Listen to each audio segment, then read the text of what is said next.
Welcome to the latest installment of The Curious Capitalist. The Curious Capitalist is a series of podcasts where we take the opportunity to not only speak to board members from the Conscious Capitalism Connecticut chapter, but also local business owners, startups and entrepreneurs from across the state of Connecticut.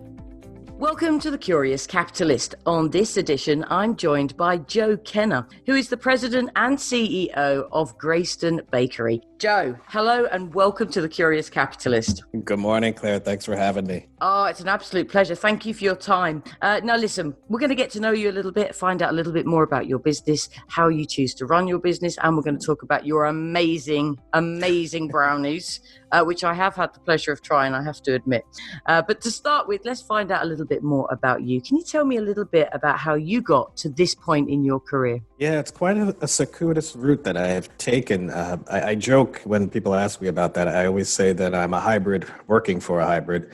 And for those who don't know Greyston, we are both a for-profit bakery, New York State's first B Corp, but we also have a nonprofit entity that provides workforce development and community wellness services to the community in Southwest Yonkers, New York, which is where we're located. So for me, coming here, as I said, was rather circuitous because I spent about 15 years in corporate America, working for companies like Chubb & Son, which was an insurance company, Lehman Brothers, an investment bank, PepsiCo, famous for Frito-Lay, and obviously the name on the door, Pepsi, and spent about 10 years after that in government, in both elected and appointed office. And it was during my last stint in government, I was the Deputy Commissioner for Social Services for Westchester County, that I met Mike Brady, who was my predecessor. He was the president and CEO of Greyston at that time. And he was my keynote speaker at a conference that I used to organize with a group of other nonprofit government leaders and community-based organizations. And we developed a good relationship following his keynote. And I think it was the following year, I had asked Mike to have some of his workforce development team members come back to our conference to do a workshop. And at that time, he said, we can do that. I'd be more than happy to help you out. But I'm also looking for a VP of programs. If you know of anybody, please send them my way because I'd love to interview them. And I remember asking him for a job description, and it took him a while to get it to me. So I just went online to see if I could find it myself. And as I was reading the job description, I remember showing it to my wife. I was like, look at this. And she's like, you could do this. You're damn right I could do it. Yeah, it was totally describing me because it was, business experience, financial background, experience in government. I was like, this is a piece of cake. And I had not known much about Greyston, even when we had asked Mike to be our keynote speaker, but I was fascinated by the open hiring model, just fascinated by the company in general. And like more people did not know anything about it. It was amazing to me. So to be brought in as the VP of programs at that time, which I didn't even know what that really meant, it just started this journey that I've been on now. So it's been 2 years. I was in the role for 2 years, and just this past April, at the height of COVID and a pandemic, I was appointed president and CEO. So no pressure then, no pressure. Worldwide pandemic. Here's the reins. Yeah. I don't like to be boring. We like to do things that are really exciting. So absolutely. Now you did touch on it. Then you mentioned your open hiring process. Tell me a little bit about that. Yeah. So this was a great idea that our founder Bernie Glassman, that's one of my great regrets. I never got the chance to meet Bernie. He passed away the November after I started in 2018.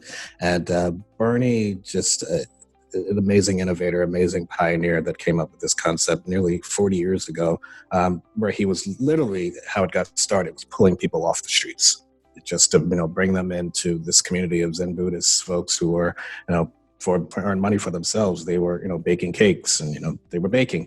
And Bernie noticed in this, this area in particular at that time, it was just the economy was bad. Folks were unemployed. And Bernie saw that, when we see members of our society that are not being, used to their full potential, like we all lose. And he would literally pull people off the streets to bring them in. You want to work?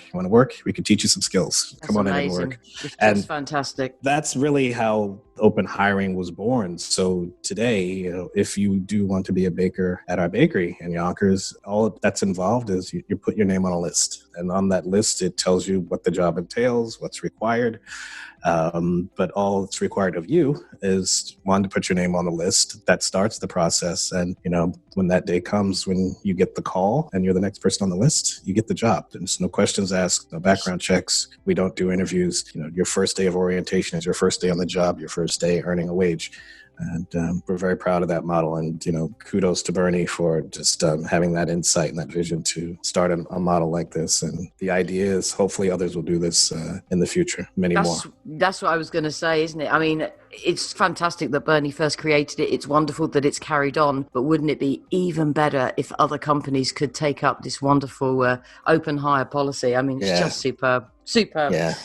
What do you wish you'd known before you started out on that crazy career path of yours through insurance and the Lehman Brothers to bakeries? It's so funny because I started thinking about all the jobs that I had. And, growing up, I can honestly say I did not know any of the jobs that I had or now have. I didn't know they existed. I didn't know what an underwriter was, risk manager was. Certainly didn't know what a social enterprise was. And if I could counsel my younger self, I would just say, just be open and flexible, learn as much as you can. I came into college and all of that, very with a tunnel vision. I was very focused on, I was going to major in political economy. I knew what school I was going to go to. I was going to go to business school. I had it all figured out.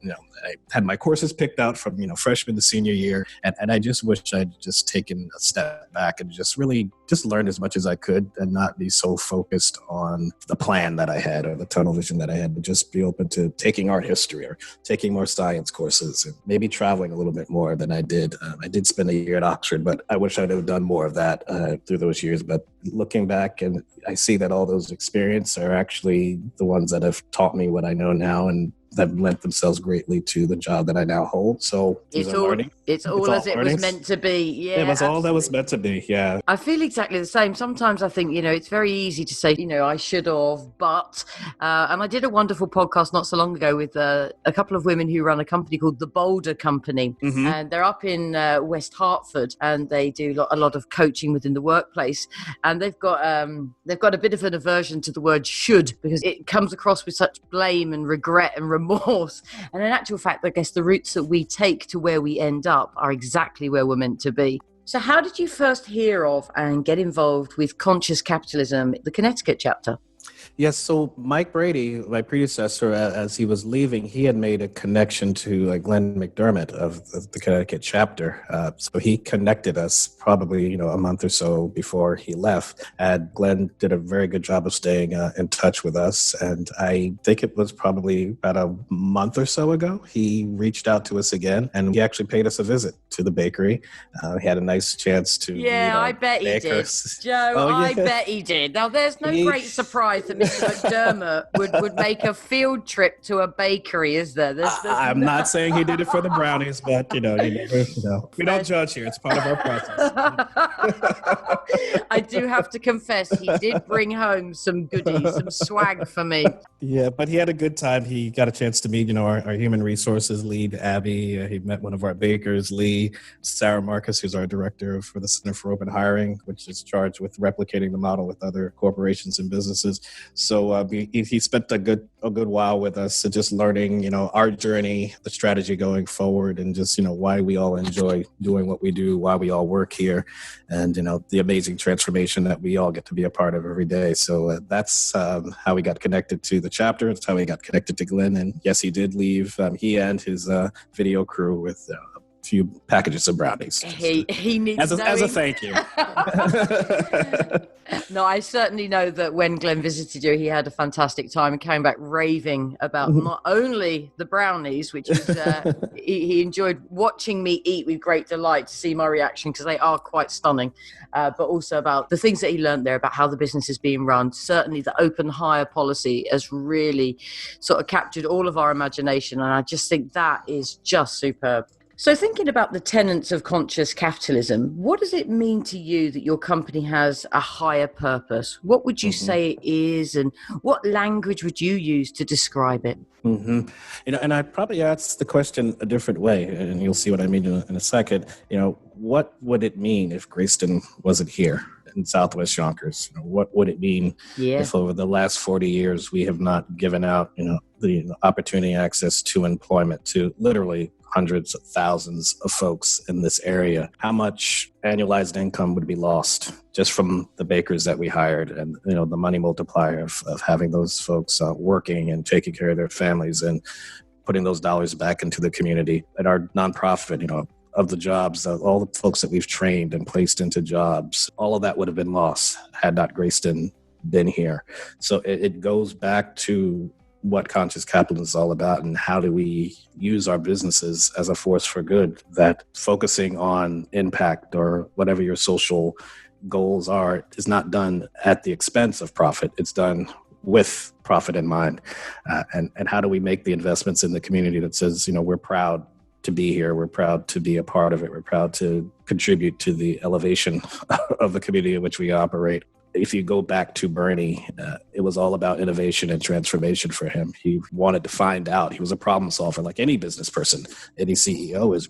You're problem solvers, and you look at something and you figure out how you're going to fix it. And Bernie's objective was, how do we deal with employment? How do we give people opportunity? How do we get the best out of folks? Because we're all made to do something on this earth. So how do we unlock that and then invest in it? And to me, that's what it has been about for us, and that has always been our purpose, is to unlock the potential of folks. We call it path making, investing in folks as they find their path in life, whether it's a baker at our bakery, or whether it's someone taking a security guard course or building and trades safety class in our workforce development unit.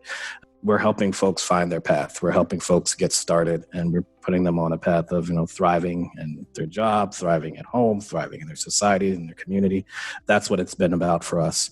But, you always measure yourself by, what would it mean if we weren't here? And I think there would be a great loss to this area and to the folks that we've served if Greyston had not been here. I like that. I like the way you've turned that round as to what the loss would be. I like that a lot. So thinking about that culture and leadership within Greyston, what language would you use to describe that culture? What is it? Does it have a definable character? Again, I always go back to Bernie and his style of, he was a true entrepreneur.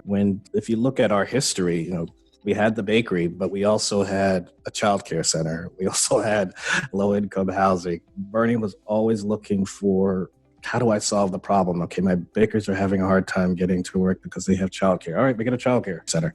They're having problems finding housing. Okay, we're going to develop low-income housing. It's that entrepreneurial spirit. It's that idea that, we can solve this. We've learned over time that we don't always have to be the ones to solve it. We can now partner with other entities.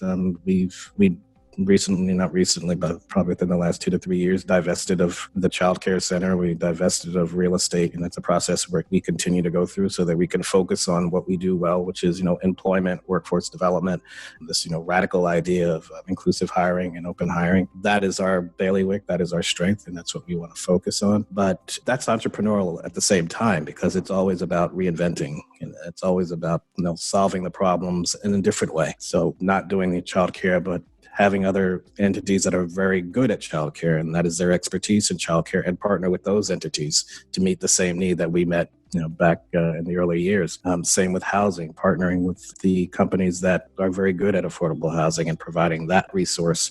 And that way we can take the monies that were invested in areas that probably weren't our expertise and plow those resources back into what we do very well, which is workforce development and employment. Yeah. So, that entrepreneurial spirit, that ability to problem solve and to be flexible has, really been a characteristic of ours, and something that I want to see grow. I've been talking about doubling down on a lot of things these days, but it's like doubling down on that entrepreneurial spirit and that pursuit of excellence, and being problem solvers. I mean, we have to do that. I don't care which industry you're in. You have to be thinking about that. You always have to look, not just what's around the corner, a month from now or a year from now, but 5, 10 years. I mean, this is conscious capitalism. So we're talking about how do we be sustainable over the the long term. Yeah. Thinking about that culture within Greyston, how do you measure the return on that culture? What's it worth to you financially, in financial terms? Yeah, let me describe it this way. So we just went through and still going through a crazy pandemic, that's lasted now,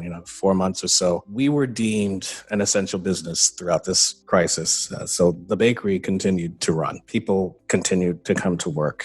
At that time, it was just two of us on the executive team, Rich James and myself, working with our human resources team to figure out, what does all of this mean? What happens if, someone comes down with the virus or it sweeps through the entire bakery facility? What does that mean? How do we continue to support our number one customer, Ben & Jerry's, Unilever?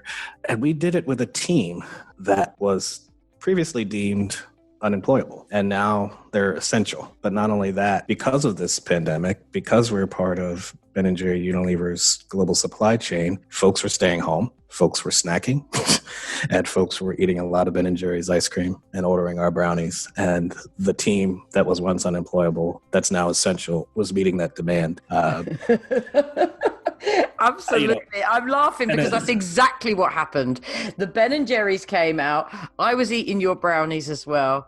And you're right. These unemployable people are now essential workers. Wow. That's powerful. And not only that, record production, meeting a need. Yes, there's a profit piece to that. Yes, there is a volume piece to that, but they did it. The team did it. And at the same time, we were able to make sure that they were safe. We were able to make sure that, and believe me, this is sounding all, Pollyanna and good, but, there were some pretty frustrating and, anxiety was high at many times. We were stressed out. Folks were uncertain. There was a lot of fear. But again, the team did it. They came to work. They were happy to be working because, 20 million of our fellow citizens are not, but they were. And they were doing an excellent job, and beyond excellent, because, like I said, in an economy where you had 20 million unemployed, many businesses were shut down. Many of their neighbors were probably not working. They were coming to work, and not only coming to work, but meeting record demand and getting the job done. You have to be proud of that. And what's the ROI on that? I don't know. That's but incredible. I know that met the demand. We obviously made a nice profit during these times. But again, it goes back to that storyline of it was the unemployable that are now deemed essential that got the job done. Now, wouldn't it be great if there were other companies, to the earlier point that we were talking about, that were doing this? Maybe they have 100 jobs or 10 jobs, whatever it is. Wouldn't it be great if we had other companies doing that same thing, hiring those same people that are ready to work? They want to work. But for whatever the barrier is, they can't break through and get access to the opportunity to be employed. We've opened that door. So that's our contribution. I always say we don't try to solve poverty, but we contribute to the discussion by opening the doors to employment. And we're proud of that. And we're so proud we want others to do the same thing. Yeah, it's brilliant. I love it. I absolutely love it. Who is the most important stakeholder in your company and why? Oh boy, it's the saying is we don't hire people to bake brownies, we bake brownies to hire people. So the focus always comes back to our bakers. It always comes back to our clients and workforce development. That's why we're here. Do you think your customers, whether it be your end user customer or your Ben & Jerry's of this world, are they aware of the culture that exists at Greyston? We've worked very closely with our partners at Ben & Jerry's. I mean, they have their values-led hiring, where they do showcase, the fact that, we're a part of their global supply chain. So a very close relationship with Ben & Jerry's, and we're very proud of what they're doing with values-led hiring. And, we're also very proud to be a part of their global supply chain. We're working with other partners with Ben & Jerry's, whether it's, Rhino Foods, another B Corp that's doing some great things in terms of opening doors for opportunity to the employees that they have in Vermont. But what I would love to see, and I said it earlier, is, I was a deputy commissioner of social services in Westchester County that handled employment. I didn't know much about Greyston. I really didn't understand the open hiring model and all that Greyston did until I met Mike Brady and met the other members of the team. And I was like, my God, this is the best known secret in Westchester County. Why don't more people, like everybody everybody should know what Greyston does. Like Yes. this is a shame. Like, more people absolutely. should be involved in this and be partnering with us, whether it's volunteering or just getting the word out. Obviously we have a nonprofit. We want people to donate to us, but more people should know about what we do and why we do it, and figure out how they could be on the journey with us. So yes, I'm very proud of the relationship we have with Ben and Jerry's Unilever, but we want to increase the relationships and build a wider tent so that other folks can be on this journey with us. And we're going to leverage the good relationships that we have to create more. But it's my goal. If I look out 5-10 years from now, my goal is that more people are a part of this. Spread the word. We've grown the family. That would be a huge accomplishment. Very much so. If just one business CEO or president or manager of a small business hears this and goes, "Oh, what a great idea," then the job will have been done. We'll have achieved something. Here's one for you as a CEO, right? No, it's a bit of a left field one, so go with me on this, Joe. As a president and CEO, you got the big title, but tell me, if a company wanted to make a shift towards being more conscious, a more conscious way of working, what would your advice be? They've already succeeded by just asking that question. To the fact that they've even said, I am thinking about whatever it is, getting rid of, requirements for folks to have a college degree, or we want to think about how do we do hiring differently. To me, that's already a win for us, because you've now opened the door to the possibility. It's shown that you're being intentional about doing something different. So true. True, Joe. So true.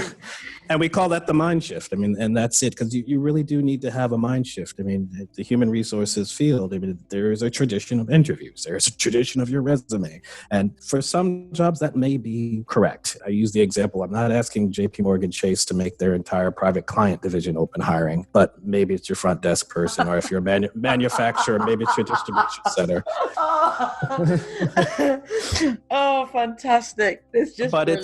But it's having that mind shift to think about, when I look at the body shop, there's just some companies that they're just prime candidates for open hiring because, like us, it's in their DNA. And, I want to work with those companies first and foremost because they're already there and we know it works for us because we've been doing it for 40 years. But when you can see like a body shop embrace it and get the results that they had, almost 2/3 of their turnover gone down, 13% increase in productivity. If we can get more companies like that doing that and building up the data and making the business case for open hiring, then you're going to have the business roundtable type companies come to the table and say, all right, how do you guys do this? And how do you think we could do this? Yeah. And if that's all the mind shift that takes place, that is a win. Good enough. So come on then. When you're not focused on your work, Joe, what do you do to relax? TV, sports, what's your thing?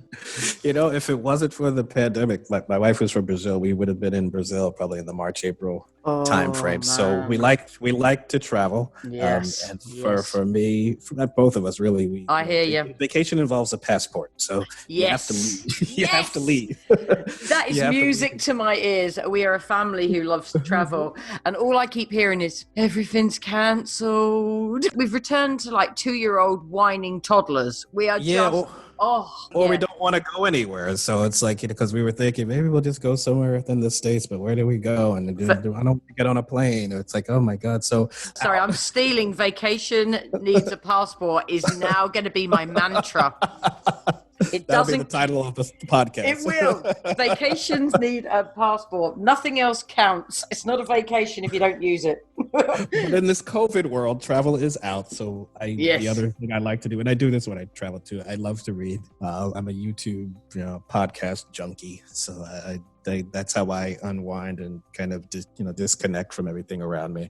So that calms me down. There was a time when I used to work out every day. Those days I need to bring back.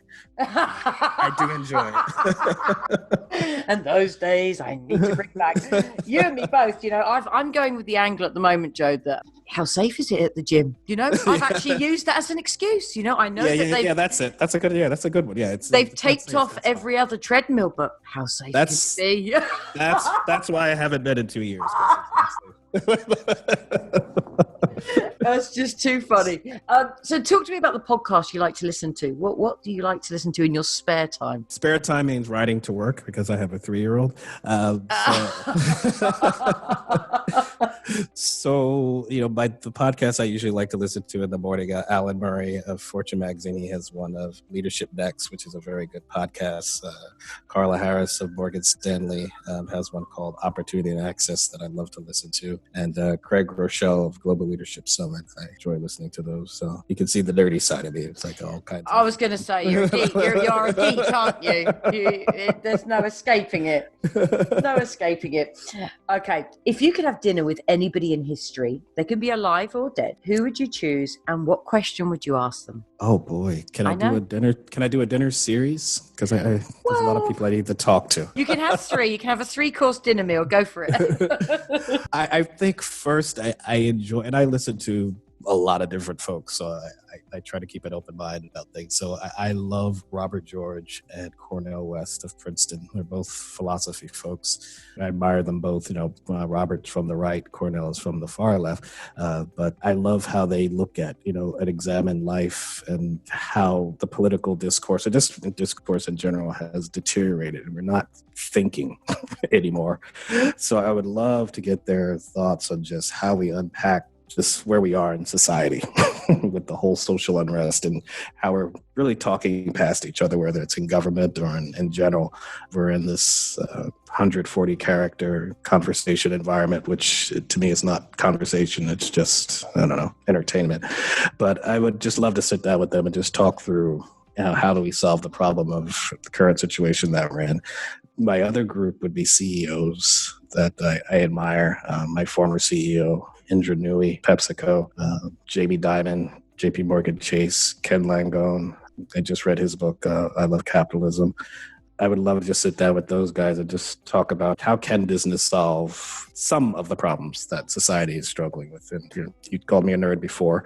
I actually read Jamie Dimon's annual report. No, Joe. I called you a geek. You called yourself a nerd. Geek, nerd, whatever it is. But Jamie Dimon, his letter to the shareholders, like 40 pages, but it's like this treatise of just like business policy, economic policy, social policy. I mean, he just goes through so much, and it's a good read for folks who are trying to solve some of the problems. And like I said, as business leaders, I think he's one of the few that I look to that gets it and looks to see how his company can contribute and what ways they can contribute. Not solving every problem, but how can you as a bank, you as a grocery store chain, as a consumer products company, what can you do in the areas that you operate, in the context that you find yourselves in. I would just love to sit down with all of those and just have a conversation about how do we solve these problems. Absolutely. And I think it's like every single drop makes up the ocean, isn't it? So if everybody just does that little bit and opens their mind to how they can contribute, so quickly it will grow. So it will be a good dinner party. Geeky, but I'll come along if the food's good. Okay, so tell me a bit, what's been your greatest success both professionally and personally, and why? Oh boy. Well, personally, I would say it's my family. Your jobs will change, your titles will change, but your family they'll always be there. So my wife, my son, my parents, my family, they will always be there, no matter where I find myself. So personally, I think that's a success. Do they live locally?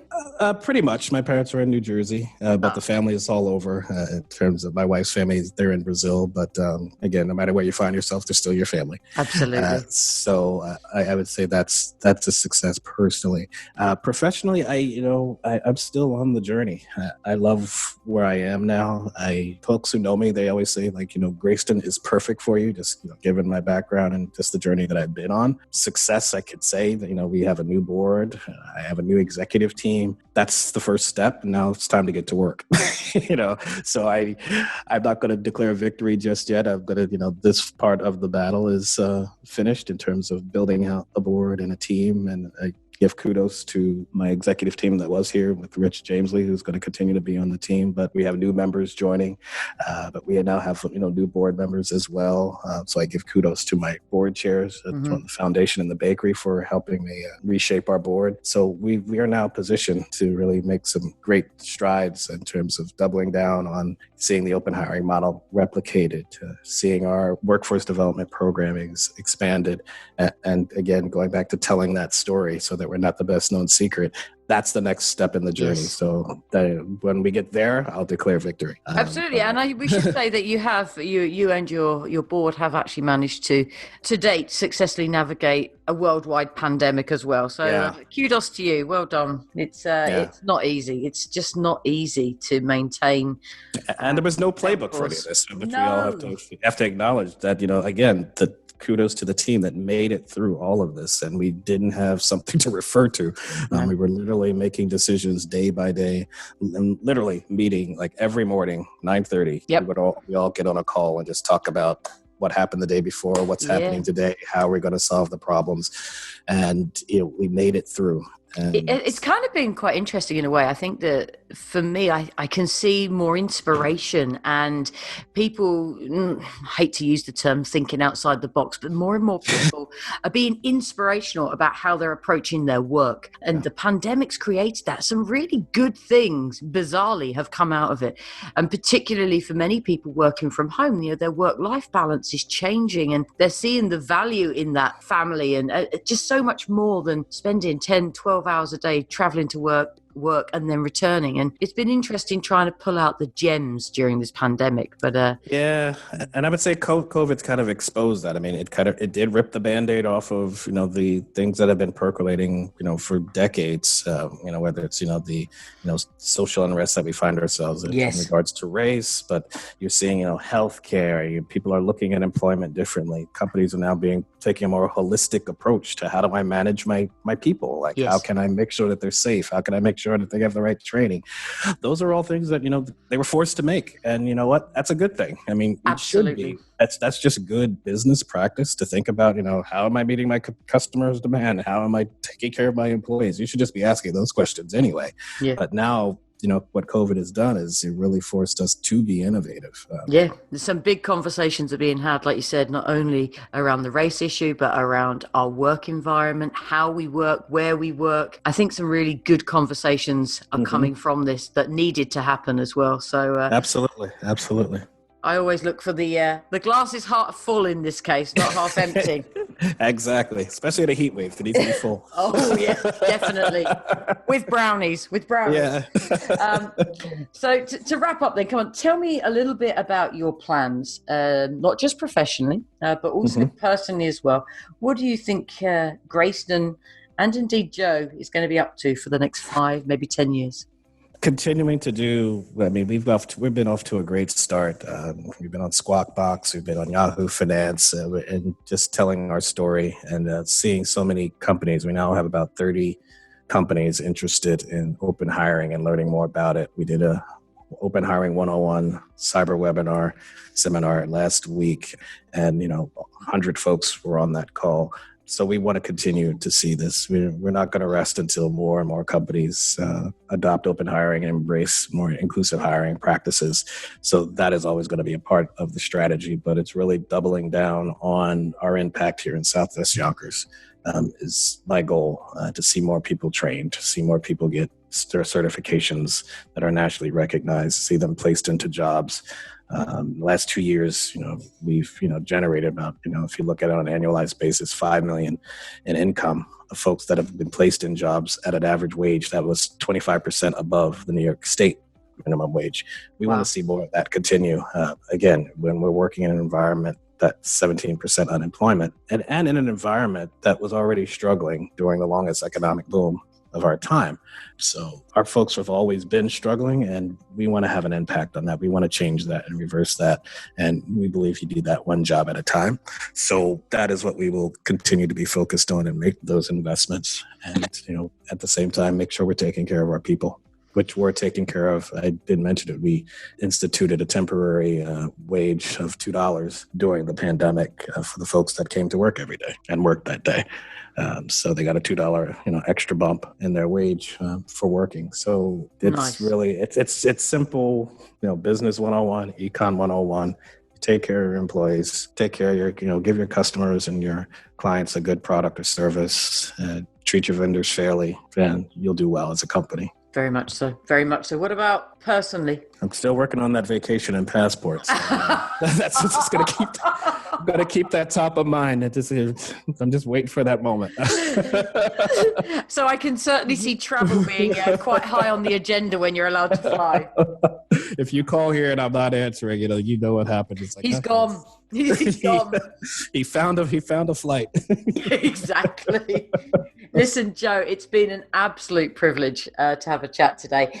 Tell me, how can people find out more about you, more about the company? Hit me up with the website, social media, anywhere they should look to find out more about Greyston. Absolutely. Just go to greyston.org. And I always want to direct people. You've mentioned the brownies several times now. If you go to our website, greyston.org, just drift to the top right. There's a sign to donate and there's a sign to buy a brownie. So help yourself to both. Please do. I urge you. Now, I'm not one for, when I do these podcasts, I don't tend to embellish things that I don't believe in. I've got morals, right? I'm a Brit. I am telling you, these brownies are not normal. They are out of this world. So that's Have you tried the new vegan birthday cake brownie? Yes, I did. My partner has Hashimoto, so has like weird things that can't be eaten apart from like air and dust. But that was a winner. For me, it was that blondie affair, the sugar blondie. I was like, brown sugar blondie is my favorite. What is going on here? This shouldn't taste like this. It just shouldn't. But I really do recommend them. They are absolutely stunning. And I will be hitting up the website. That's greyston.org. Joe, it's been a pleasure. Thank you for your time. Thank you so much for having me. Thank you for taking the time to listen to the latest installment of The Curious Capitalist. For more information, you can visit the website connecticut.consciouscapitalism.org.